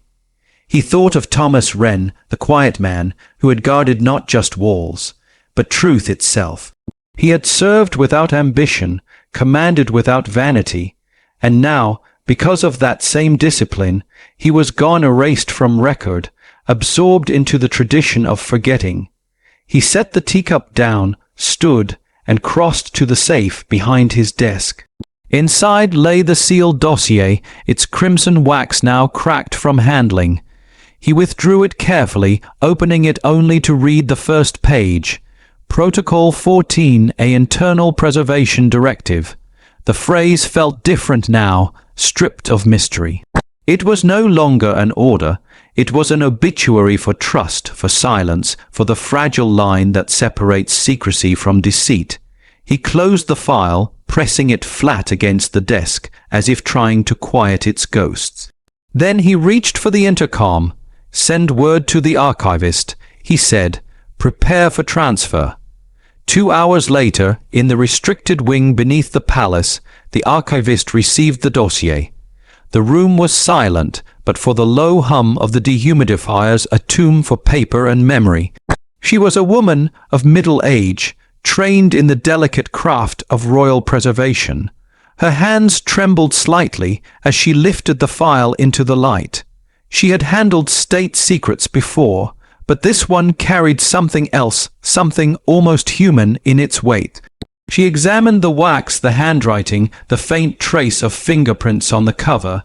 "Storage classification," her assistant asked quietly. She hesitated, then spoke. "Royal Privy, closed section." For how long? She looked at the seal again. "Indefinitely." The assistant nodded, marking it into the ledger. She placed the dossier inside a black archival box, affixed the label, and walked it to the rear chamber, a space few had ever entered. Rows of identical boxes lined the shelves, each a decade, a secret, a silence. As she slid the box into place, she noticed the inscription on the nearest shelf, "Duty ends where secrecy begins." The words weren't official. They had been carved lightly, almost hidden into the metal. Her brow furrowed. She traced the letters with her fingertip, feeling the impression, the roughness of a hand that had worked carefully, quietly, perhaps recently. "Strange," her assistant said. "Was that there before?" She withdrew her hand, eyes distant. "No," she said softly. "I don't believe it was." They sealed the vault and left. Behind the door, the hum continued, the mechanical breath of the kingdom's most private conscience. Later that morning, in a room lit by the pale glow of overcast daylight, the king sat alone. The newspaper before him bore no mention of the night's events, no whisper of the missing officer or the sealed archive. He turned the pages slowly, eyes distant, until the headline blurred. He wasn't reading, he was remembering. For a man raised in the theatre of restraint, silence had become second nature. But silence had also become his inheritance, the unspoken rule passed from monarch to monarch. The public must never see the fracture. A knock at the door. "Your Majesty," said the private secretary softly, "the matter is contained." The king didn't look up. "Contained," he repeated as though testing the word. "That's what they said last time." "Yes, sir, and Sir Adrian on leave indefinitely. And the guard unaccounted for." The king set the paper aside. "Unaccounted for," he murmured. "That's a polite word for erased." The secretary said nothing. The king rose, walking to the window. The palace gardens stretched outward, manicured, orderly, serene. "Do you believe in loyalty, William?" "Yes, sir." The secretary replied. "To what? The crown?" The king turned his gaze sharp. "And if the crown lies?" The question hung in the air. The secretary hesitated, then lowered his eyes. "Then loyalty becomes silence, Your Majesty." The king nodded slowly. "And silence," he said, "is the one thing this house no longer deserves." He turned back to the window, his reflection superimposed against the morning light, a man both ruler and prisoner, framed by tradition. Somewhere deep within the palace walls, unseen by both men, a courier carried a plain envelope to the office of record. It bore no seal, no return mark, only a single line handwritten across its face, for His Majesty's eyes only. The courier placed it on the registrar's desk, signed no name, and left. When the clerk opened the envelope, she found not a letter, but a tape, a small recorder, its battery nearly spent, the label faded. She turned it over, noting the initials scratched faintly into the side, T.W. She called for verification, but none came. The origin was untraceable, the delivery unauthorized, yet the instruction was clear. It was sent to the king's study within the hour. He received it at 12:14 p.m. No signature, no explanation, only the device, and the faint smell of rain clinging to it. He dismissed his attendants, closed the door, and placed the recorder on his desk. For a long while he simply stared at it, as though it might speak without being played.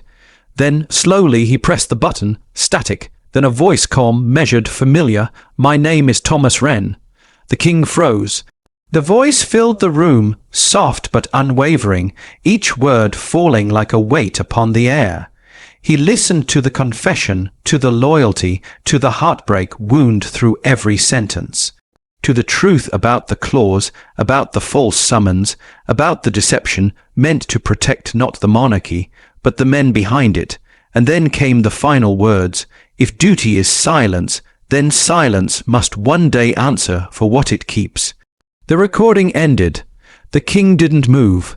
Outside, the wind stirred the flags atop the palace, a sound like distant applause or warning.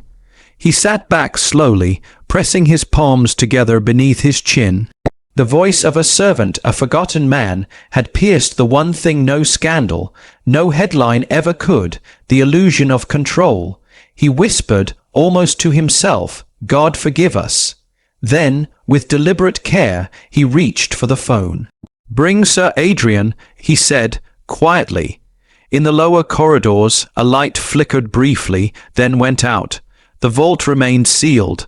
The inscription "Duty ends where secrecy begins" gleamed faintly in the dark, untouched, unread, waiting for the next hand that might find it.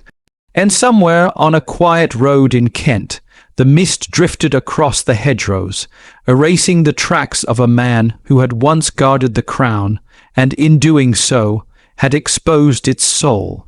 The clock in the king's study ticked with slow, deliberate rhythm, the kind of sound that fills the silences no one dares to break. The small recorder still sat on the desk, its red light extinguished, the voice within it now a ghost. Sir Adrian Lockwood entered quietly. He looked older than when he'd last stood in that room, older by more than the few days that had passed. He bowed his head in deference. "Your Majesty." The king gestured for him to sit. "You've heard?" "Yes, sir," said Lockwood, voice low. "Only fragments," the archive confirmed, "a recording." The king's gaze lingered on the window. It was him. Lockwood nodded. "I assumed as much." The king remained silent for a moment, eyes tracing the faint reflection of his own face in the glass. "They found him?" "No, sir. Only his house, empty. The car still in the drive. Fire still warm." A long silence followed. The king's hand hovered over the recorder. He spoke truthfully. Lockwood's tone softened. "I never doubted he would." "Truth," said the king, almost to himself. Such a small word for something that cost so much. He pressed the recorder again.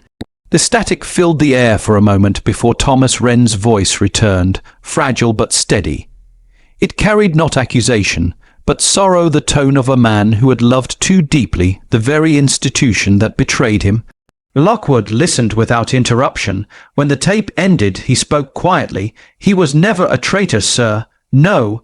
The king said. "He was a reflection, one we all preferred not to see." The king stood, moving to the fireplace. His shadow stretched across the marble floor, tall and solitary. "You knew about the Windsor exception?"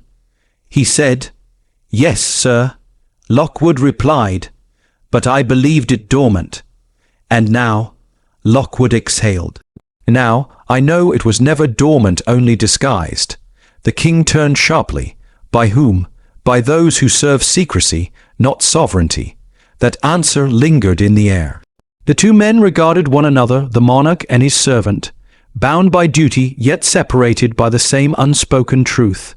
The crown's greatest threat had never been its enemies, but its silence. The king moved back to the desk, eyes on the recorder. "He left this for me. He believed in the crown more than any of us." Lockwood lowered his eyes. "Belief is what destroys men like him, sir. It's too pure for politics." The king's gaze hardened, "And yet it's belief that keeps this institution alive." "For now," said Lockwood quietly. "But belief without honesty becomes myth, and myth can't rule forever." The king fell silent again. The fire crackled softly, painting the room in amber light. Outside, the faint toll of the palace bells drifted through the open window, a sound too ceremonial, too ancient for what the morning had revealed. After a long pause, the king spoke. "What happens to the recording?" Lockwood hesitated. "Protocol dictates it be sealed within the royal archives, classified under the Official Secrets Act. Only the reigning sovereign may access it. And you, I will never speak of it." The king studied him, not the lawyer now, but the man behind the composure. "You've been loyal, Adrian." Lockwood gave a small, sad smile. "Loyalty is easy, sir. It's truth that costs." The king nodded slowly. "Then let us pay it, at least in part." He reached for a fresh sheet of parchment and began to write. The quill moved steadily, the words forming with quiet purpose. When he was done, he signed and dated it, then folded the page. He handed it to Lockwood. "Deliver this to the Lord Chamberlain." Lockwood glanced at the document. "May I ask what it contains?" "An amendment," said the king, "to the household oath. Clause 17 will remain, but it will bear a new line." He paused, reciting the words from memory, his voice low but clear. "Duty ends where silence begins, and no servant of the crown shall mistake the one for the other." Lockwood's eyes met his. "You're changing the foundation, sir." "I'm acknowledging its cracks," the king said simply. "Wren was right. Truth must one day answer for what it keeps. It may not be today, but one day it will." He turned back to the window. The gardens were coming to life, now attendants crossing the paths, carriages moving quietly beyond the gates. Life continuing as it always did. But something in the air had shifted, not visibly, not even consciously, but in the subtle way that history shifts after someone dares to speak. Lockwood rose. "What of the men who went after him? They did their duty," said the king. "As he did his. The difference is that his duty survived him." The lawyer hesitated. "And the file? It will be sealed." The king said, "But not forgotten." He picked up the recorder once more, feeling the faint impression of Wren's initials scratched into its surface. "This will remain in my possession." Lockwood inclined his head, then his voice endures, "Sir." "Yes," said the king, "and that's precisely why they'll fear it." By midday, the order was carried out. The official statement released by the palace press office was brief, elegant, and bloodless. Following a period of distinguished service, Chief of Security Thomas Wren has been commended posthumously for contributions to duty and integrity within the royal household. No mention of the file. No mention of the investigation. No mention of truth. But inside the palace, the tone was different. Officers moved with quiet precision, files were rearranged, records expunged. What had begun as containment was now becoming erasure, the kind that history specializes in. In the lower corridors, a clerk replaced the lock on the archive vault. As the new mechanism clicked into place, a faint metallic echo rang out. It sounded almost like the closing of a tomb. On the far side of London, in the office of heraldry, a craftsman began engraving a medal. The inscription was short, the honor purely ceremonial, for services to duty. It would be delivered to an empty address in Kent.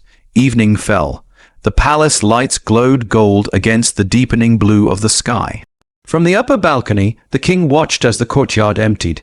In his hand he held a single key, small, brass, marked only with the number 47A, the key to the vault where the Windsor exception had been stored. He turned it over slowly in his fingers, its weight somehow heavier than it should have been. He thought of the inscription carved into the archive shelf, the one no one had officially acknowledged. Duty ends where secrecy begins. He wondered who had written it. He no longer needed to. As the last light faded, he slipped the key into his pocket, turned from the window, and closed the curtains. The kingdom would go on its ceremonies, its pageantry, its illusion of permanence. But somewhere beneath the marble, beneath the whispers of protocol and power, the truth now existed alive, buried, waiting. And in that waiting there was something almost holy, because the man who had once guarded the crown had left behind something greater than secrecy.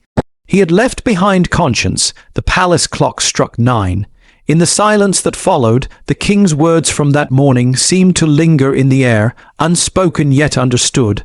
Loyalty may protect the crown, but only truth will preserve it. Years passed. Seasons softened the stone walls of Clarence House, and the world beyond them changed as quietly as the tide. The faces in portraits grew older, then faded into anonymity.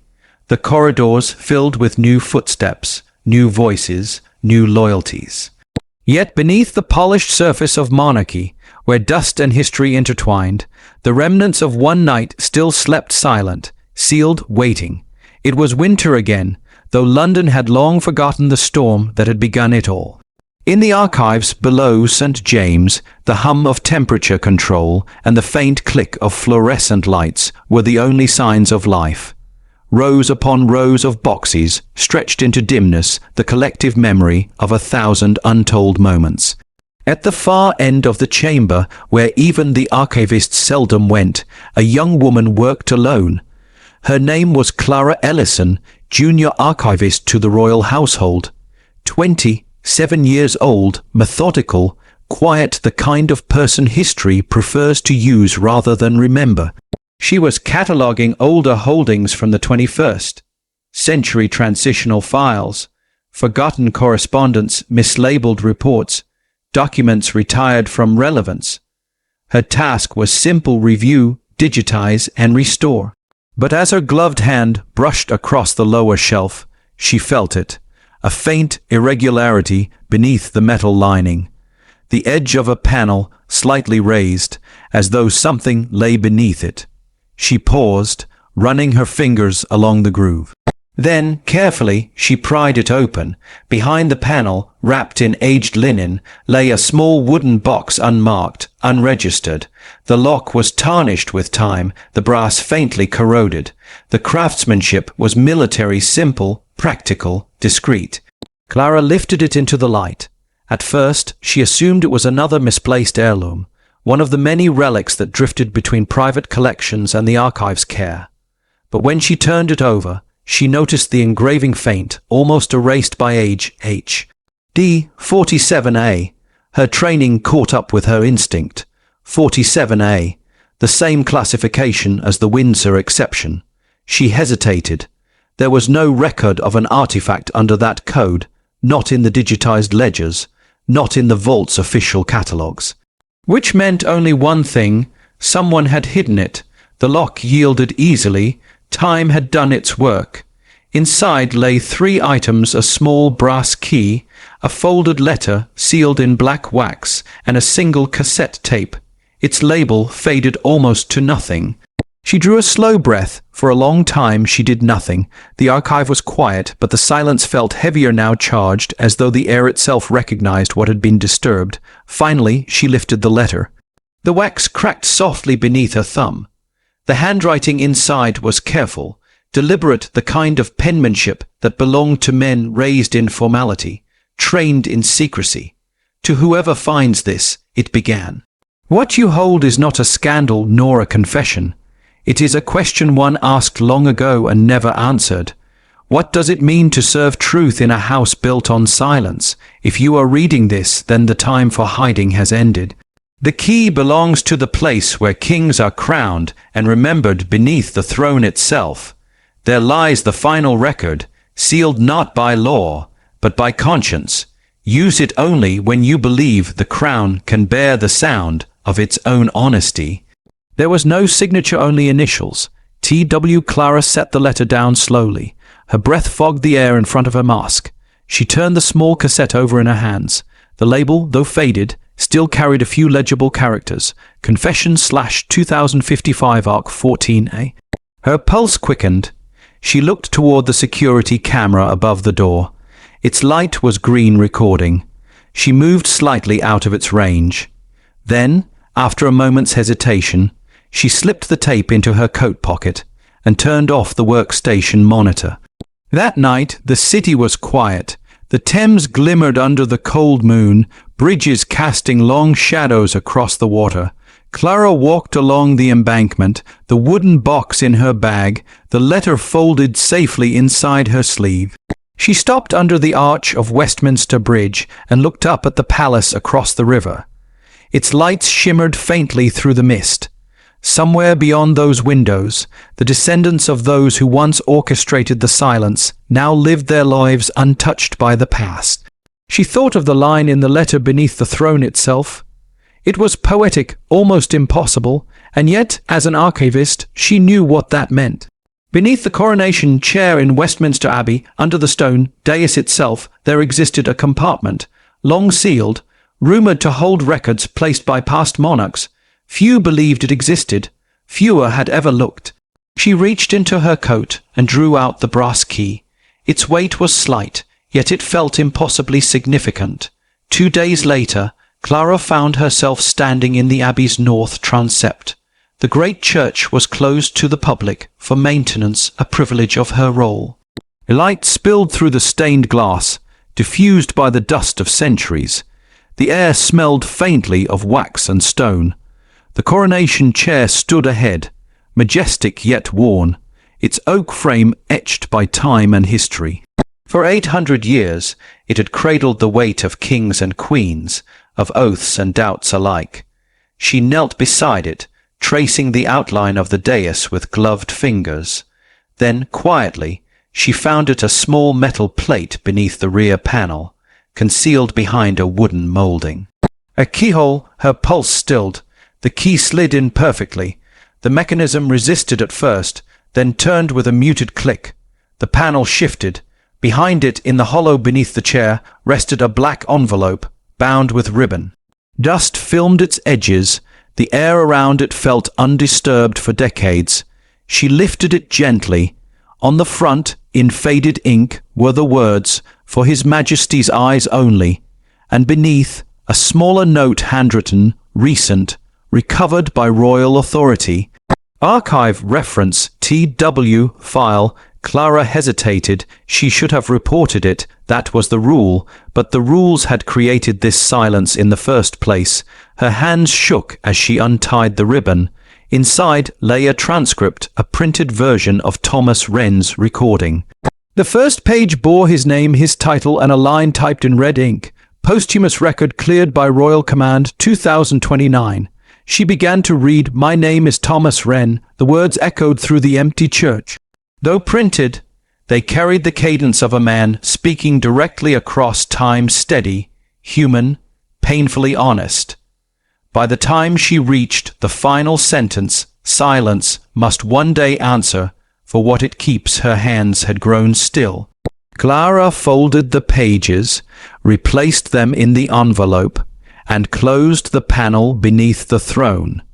When she stood again, the morning light had shifted through the stained glass, spilling gold across the coronation chair. It glimmered briefly across her face, then faded.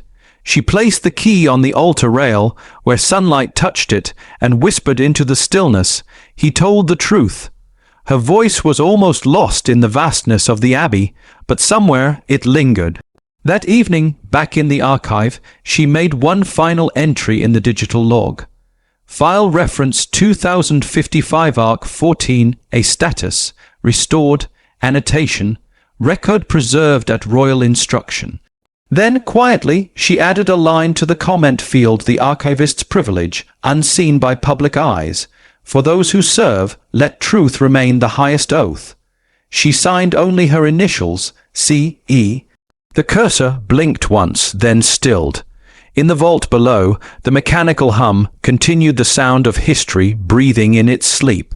And somewhere beneath the abbey, under the weight of stone and ceremony, the words of Thomas Wren, soldier, servant, conscience, waited once more for a time when the crown could finally bear to hear them aloud. The monarchy endured as it always did, but within its silence now lived something new, the faint, steady pulse of remembrance. Truth, patient and incorruptible, had survived. Winter surrendered to spring. The city woke again, soft and luminous, unaware that a truth once buried had begun to breathe. In the archives beneath St. James, Clara Ellison's discovery remained unspoken, recorded only in quiet notes and invisible metadata. Yet, in the subtle ways that institutions remember, something had shifted. Files that had been locked for decades were now reclassified.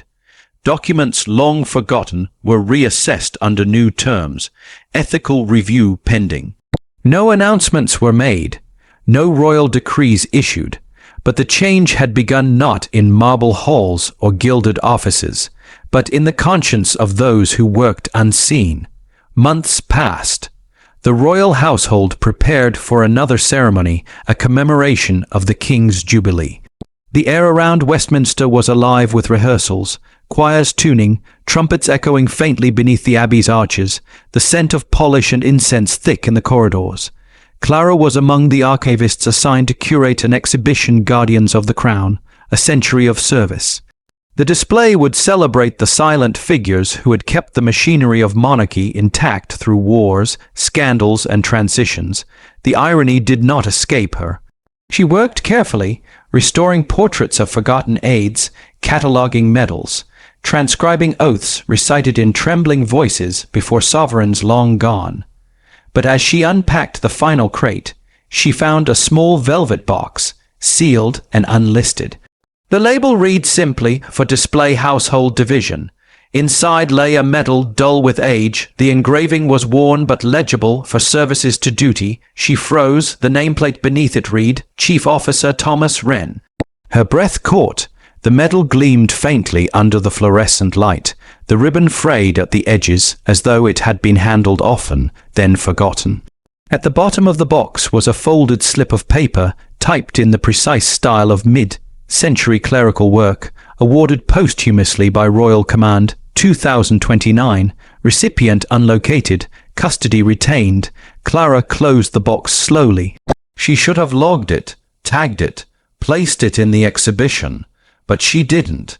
Instead, she set it aside, away from the others, in a drawer she alone could access. That night, when the building was empty, she returned. She placed the medal on the table beside the wooden box she had found months earlier.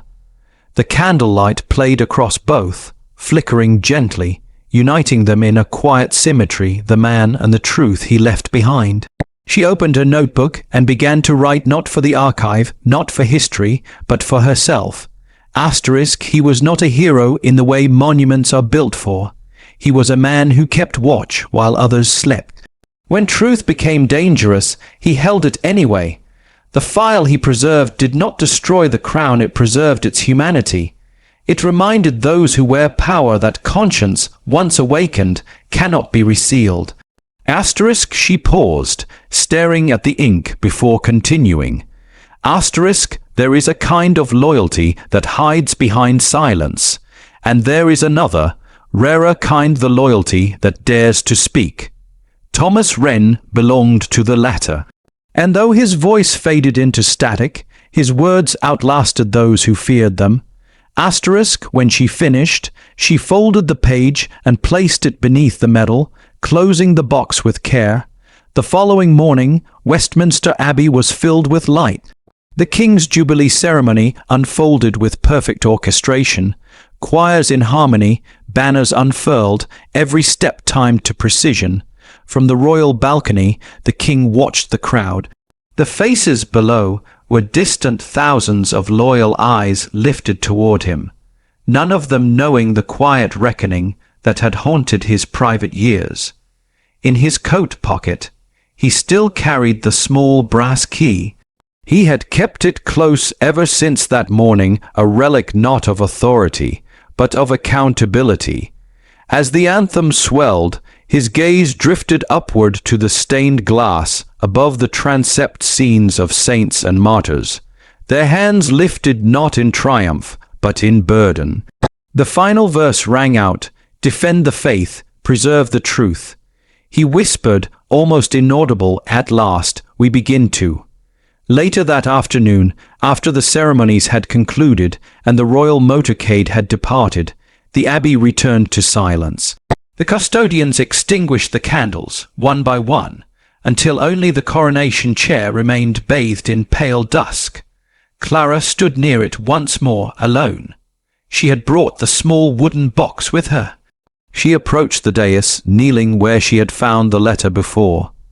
The panel was still sealed, the mechanism untouched. She placed the box gently on the floor, beside the chair, and whispered, "You kept your oath." Then she rose, dusted her hands, and left it there unmarked, unclaimed, yet home. As she walked down the nave, the echo of her footsteps mingled with the faint sound of wind moving through the rafters like distant voices murmuring through stone. That night, far from London, in the hills of Kent, the Wren family home still stood. The estate had been sold years ago, its gardens overgrown, the path cracked with moss. Yet in the study, beneath layers of dust and age, one thing had endured: the faint outline of a candle ring on the desk, and the indentation where a recorder once sat. Through a broken window, the wind stirred the curtains. It carried with it a faint sound not of static, but of words once spoken. If duty is silence, then silence must one day answer for what it keeps. The air seemed to hold those words like breath, as if repeating them to the empty room. And then, as though some small balance had been restored, the house grew still. Weeks later, in the royal archives, a new plaque appeared near the entrance. No fanfare announced it, no press release mentioned it. It was small, modest, etched in brass. It read, "The Thomas Wren Wing in recognition of those who serve truth as faithfully as they serve tradition." Beneath it, a simple inscription, "Loyalty is not silence. Silence is not loyalty." Clara stood before it the morning it was installed. No one else was there. She reached out, tracing the letters lightly with her fingers, and smiled a quiet, knowing smile. The machinery of monarchy continued, as it always did.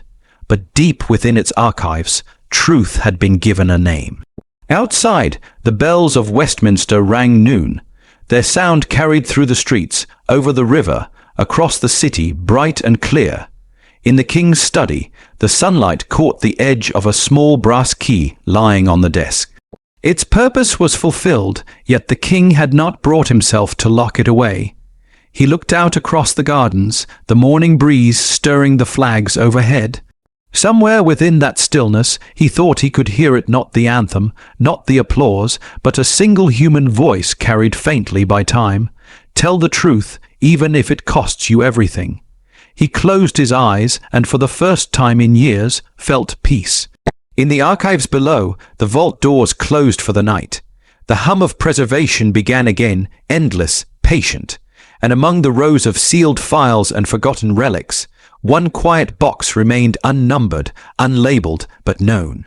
Inside, a medal gleamed faintly beside a folded letter, both resting in perfect stillness. The crown had survived its reckoning, but the truth, at last, had been set free. And as the last light dimmed across the vault, it was clear the silence that once protected power now protected something far greater: conscience.